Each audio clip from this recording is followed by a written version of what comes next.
Hello everyone, welcome to our CSC academy YouTube channel. इस lecture में हम एक एग्जांपल के थ्रू कंपाइलर के ईच एंड एवरी फेजेस को डिटेल में हम डिस्कस करेंगे। प्रीवियस लेक्चर में ऑलरेडी मैंने फेजेस ऑफ कंपाइलर को डिटेल में डिस्कस किया था। अगर आपने प्रीवियस वाले लेक्चर को नहीं देखे तो चैनल के प्लेलिस्ट में जाके आप उस लेक्चर को देख सकते हैं। इस टाइप से प्रॉब्लम गिवन रहता है, explain the phases of compiler with the help of example. और कंपाइलर के फेजेस को एक्सप्लेन करने के लिए मैंने एक एग्जाम्पल कंसिडर किया।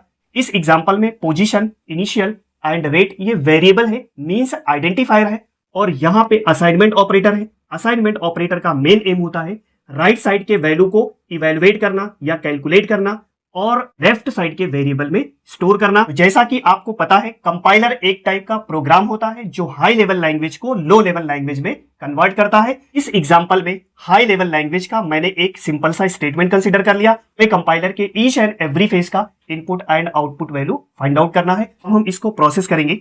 लेक्सिकल एनालाइजर कंपाइलर का फर्स्ट फेज होता है जिसके इनपुट में हाई लेवल लैंग्वेज और आउटपुट में टोकन जनरेट होता है। इस लेक्सिकल एनालाइजर के इनपुट में हाई लेवल लैंग्वेज के स्टेटमेंट को प्रोवाइड करेंगे। लेक्सिकल एनालाइजर स्टेटमेंट को character by character left to right read करता है एंड टोकन जनरेट करता है। तो कंपाइलर जब पोजीशन को रीड करेगा, ये वेरिएबल है, इसके प्लेस पे आईडी टोकन जनरेट करेगा, आइडेंटिफायर आईडी 1। नेक्स्ट कैरेक्टर ये ऑपरेटर है, as it is token generate होगा, असाइनमेंट ऑपरेटर। नेक्स्ट इनिशियल को रीड करेगा, ये वेरिएबल है, इसके प्लेस पे आइडेंटिफायर टोकन जनरेट होगा, आईडी 2। नेक्स्ट ऑपरेटर है, operator as it is. Next rate ये भी वेरिएबल है, इसके प्लेस पे आईडी टोकन जनरेट होगा, ID 3। Next operator as it is. Next ये कांस्टेंट है, as it is token generate होगा। इस तरीके से लेक्सिकल एनालाइजर इस स्टेटमेंट को टोकन में कन्वर्ट कर देगा। इसके लिए सिंपल सा कंसेप्ट याद रखना है, वेरिएबल के प्लेस पे आइडेंटिफायर आ जाएगा, बाकी जो टोकन है वो एज इट इज लिखना है, जिसे assignment as it is plus operator as it is into as it is constant as it is. इसमें हम टोटल नंबर ऑफ टोकन्स भी फाइंड आउट कर सकते हैं, जैसे 1 2 3 4 5 6 7। तो इसमें टोटल 7 टोकन है। लेक्सिकल एनालाइजर के इनपुट में हाई लेवल लैंग्वेज था और आउटपुट में हमने टोकन को प्रोड्यूस किया। अब इस टोकन को सिंटैक्स एनालाइजर के इनपुट में प्रोवाइड करें और आउटपुट में पार्स ट्री जनरेट होगा। तो देखिए पार्स ट्री को कैसे जनरेट करना है। पार्स ट्री को जनरेट करने के लिए अब मैं आपको एक सिंपल सा ट्रिक बता रहा हूं। इस ट्रिक का यूज करके आप इजिली पार्स ट्री को जनरेट कर सकते हो। तो देखिए आपको क्या करना है, तो जो टोकन जनरेट हुआ है उसको हम इस तरीके से लिख लेंगे, ID 1 assignment, ID 2 plus ID 3 into 60। इस तरीके से मैंने टोकन्स को एज इट इज लिख लिया। अब हमें इसको इवेलुएट करना है। असाइनमेंट ऑपरेटर आया, जब भी असाइनमेंट ऑपरेटर आएगा पहले राइट साइड के वैल्यू को इवेलुएट करना है, और अगर राइट हैंड साइड में मोर देन 1 ऑपरेटर आएगा तो अकॉर्डिंग टू प्रायोरिटी रूल आप ऑपरेटर को कैलकुलेट करेंगे। यहां पे प्लस और इनटू ऑपरेटर आया, फर्स्ट हमें मल्टीप्लिकेशन ऑपरेटर को सॉल्व करना है, और मल्टीप्लिकेशन ऑपरेटर बाइनरी ऑपरेटर होता है, इसके लिए 2 ऑपरेंड रिक्वायर्ड होता है। लेफ्ट में आईडी 3 है और राइट में 60 है, बट कंपाइलर में इंटीजर वैल्यू फ्लोट वैल्यू में कन्वर्ट होता है। इसको फर्स्ट हमें फ्लोट वैल्यू में कन्वर्ट करना है, फर्स्ट स्टेप हो जाएगा। इसके बाद में हम मल्टीप्लिकेशन को परफॉर्म करेंगे। इस तरीके से हमको लाइन ड्रॉ कर देना है। सेकंड नंबर प्लस वाले ऑपरेटर को सॉल्व करना है, ये भी बाइनरी ऑपरेटर होता है, इसके लेफ्ट में आईडी 2 है और राइट में जो आंसर आया वो लेना है, मींस 2। इस तरीके से इवेलुएट करना है 3। अब असाइनमेंट ऑपरेटर सॉल्व होगा तो राइट साइड के वैल्यू को लेफ्ट साइड के वेरिएबल में हमें स्टोर करना है, इस तरीके से, मींस ये कंप्लीट स्टेटमेंट एग्जीक्यूट हो जाएगा। तो इस तरीके से आपको लाइन ड्रॉ करना है। इस टेक्निक का यूज करके हम इजिली पार्स ट्री को जनरेट करेंगे। अब हमें पार्स ट्री को जनरेट करना है। लेक्सिकल एनालाइजर के इनपुट में टोकन होता है और आउटपुट में पार्स ट्री जनरेट होता है। इस टेक्निक का यूज करके हमें पार्स ट्री को जनरेट करना है। तो इसको बॉटम टू अप प्रोसेस करेंगे। इस लाइन को देखेंगे, इस लाइन को कौन सा ऑपरेटर स्प्लिट कर रहा है। तो देखिए यहाँ पे असाइनमेंट ऑपरेटर, तो ट्री में जो हमारा नोड होगा वो असाइनमेंट ऑपरेटर, लेफ्ट और राइट साइड। लेफ्ट में आईडी 1 है, आईडी 1 लिखेंगे, आईडी 1। राइट साइड में ये लाइन है, इस लाइन को कौन सा ऑपरेटर स्प्लिट कर रहा है, प्लस। बॉटम टू अप जाना है, प्लस। तो यहां पे रूट होगा plus, left and right side. Left में आईडी 2, राइट में देखिए मुझे ये लाइन मिलेगा, इस लाइन को कौन सा ऑपरेटर स्प्लिट कर रहा है, यहां पे स्टार, तो रूट स्टार होगा। लेफ्ट में आईडी 3 और राइट में 60। नेक्स्ट अब हमें थर्ड फेज के आउटपुट को फाइंड आउट करना है। देखिए सिमेंटिक एनालाइजर के इनपुट में पार्स ट्री होता है और आउटपुट में वेरीफाइड पार्स ट्री जनरेट होता है। जो ट्री हमने यहां पे जनरेट किया, इस ट्री को एज इट इज यहां पे ड्रॉ करना है, बस ओनली वन चेंजेस होगा, ये जो कांस्टेंट है वो फ्लोट में कन्वर्ट हो जाता है। तो इस तरीके से हम ट्री को ड्रॉ करेंगे। Assignment ID1 right plus ID2 into ID3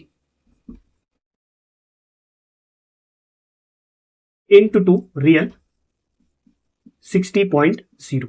next phase intermediate code generator होता है। इसके इनपुट में पार्स ट्री और आउटपुट में 3 एड्रेस कोड जनरेट होता है। 3 एड्रेस कोड में मैक्सिमम 3 वेरिएबल्स हो सकता है। तो अब हमें 3 एड्रेस कोड फाइंड आउट करना है। तो पहले हम चेक करेंगे, ऑलरेडी अगर 3 एड्रेस कोड में है तो उसको एज इट इज लिख देना है। देखिए 1 2 3 4, तो इसमें टोटल 4 एलिमेंट है। ये 3 एड्रेस कोड नहीं है, इसको हमें 3 एड्रेस कोड में कन्वर्ट करना है। तो 3 एड्रेस कोड में कन्वर्ट करने के लिए यही टेक्निक आपको यूज करना है। बस इसको टॉप टू बॉटम प्रोसेस करना है और जो मैंने सीक्वेंस नंबर लिखा इसका आपको यूज करना है। तो फर्स्ट वैल्यू यहाँ पे 1 है। टेम्परेरी वेरिएबल हम T1 यूज करेंगे। T1 इसको फ्लोट में कन्वर्ट करना है इंटू 2 रियल इंटू 2 रियल। यहां पे हमें लिख देना है 60। ये 60.0 में कन्वर्ट हो जाएगा। सेकेंड नंबर पे 2 means temporary variable T2 ID3 operator star, यहां पे 1 आया, इसका रिजल्ट टेम्परेरी वेरिएबल T1 में स्टोर है, तो यहां पे हमें लिखना है T1। Next temporary variable T3 ID2 operator plus, और इसका रिजल्ट यहां पे 2 आया, मीन्स T2 लिखना है। लास्ट में इसको देखना है, लेफ्ट में ID1 में 3 आया, T3 के वैल्यू को असाइन करना है, तो यहां पे T3 लिखेंगे। इस टेक्निक का यूज करके आप इजीली 3 एड्रेस कोड को फाइंड आउट कर सकते हैं। नेक्स्ट अब हमें कोड ऑप्टिमाइजर के आउटपुट को फाइंड आउट करना है। कोड ऑप्टिमाइजर एक टाइप का ऑप्शनल फेज होता है जिसका मेन एम होता है ऑप्टिमाइज कोड को फाइंड आउट करना। जब कोड ऑप्टिमाइज हो जाता है तो कोड का एग्जीक्यूशन एफिशिएंसी इंप्रूव हो जाता है। कोड ऑप्टिमाइजेशन टेक्निक का यूज करके हम नंबर ऑफ लाइंस को एलिमिनेट करेंगे, और जब नंबर ऑफ लाइंस एलिमिनेट हो जाएगा तो इसको स्टोर करने के लिए लेस मेमोरी रिक्वायर्ड होगा, और जब लेस मेमोरी रहेगा तो इसका एग्जीक्यूशन भी फास्ट हो जाएगा। तो देखिए इस कोड को हम कैसे ऑप्टिमाइज करेंगे। सिंपल सा टेक्निक, जैसे यहां पे T1 आया तो हम क्या करेंगे, डायरेक्ट इसके प्लेस पे 60.0 लिख देंगे, और ये जो T3 है इसके प्लेस पे हम ID1 लिख देंगे, तो हमारा कोड 2 लाइन में कन्वर्ट हो जाएगा। इस तरीके से T2 is equal to ID3 into 60.0। Next ID1 is equal to ID2 plus T2।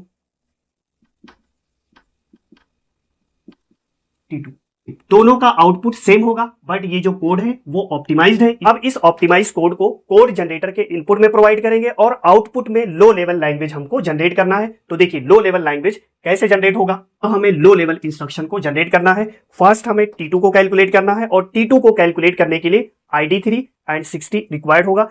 तो पहले हम ID3 को एक रजिस्टर में स्टोर करेंगे। ID3 कोई भी रजिस्टर का आप यूज कर सकते हो, R0। इसके लिए हम इंस्ट्रक्शन जनरेट करेंगे, move instruction F means full word. ये ID3 सोर्स है और R0 डेस्टिनेशन है। इसको आप इस तरीके से भी लिख सकते हो, R0, ID3 पे मूव इंस्ट्रक्शन का मेन एम है ID3 को R0 में स्टोर कर देना। नेक्स्ट अब हमें मल्टीप्लीकेशन ऑपरेशन परफॉर्म करना है। इसके लिए MUL इंस्ट्रक्शन यूज करेंगे, F means full word. 60.0 R0, 60 को ID3 से मल्टीप्लाई करना है। R0 में ऑलरेडी मैंने ID3 को मूव कर दिया। अब ये मल्टीप्लीकेशन होगा और रिजल्ट कहां पे स्टोर होगा, R0 में। नेक्स्ट ऑपरेशन को परफॉर्म करने के पहले फर्स्ट डेटा रजिस्टर में होना चाहिए। यहां पे ID2 आया,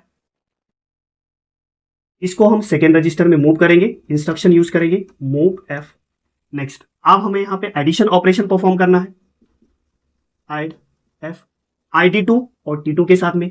T2 का वैल्यू R0 में स्टोर है, ID2 का वैल्यू R1 में स्टोर है। एडिशन परफॉर्म हो जाएगा और रिजल्ट R1 में स्टोर हो जाएगा। अब लास्ट हमें R1 के वैल्यू को ID1 में असाइन करना है। हम यहां R1 लिखेंगे, इधर ID1।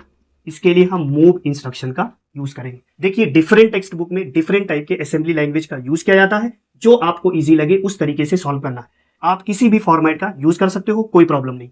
नेक्स्ट इसके लिए आप सिंबल टेबल भी फाइंड आउट कर सकते हो। सिंबल टेबल, इस स्टेटमेंट में टोटल कितने सिंबल्स यूज हुए, वेरिएबल या आइडेंटिफायर, 1 2 3। Name,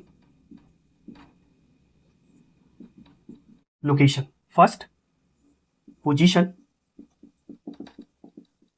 second initial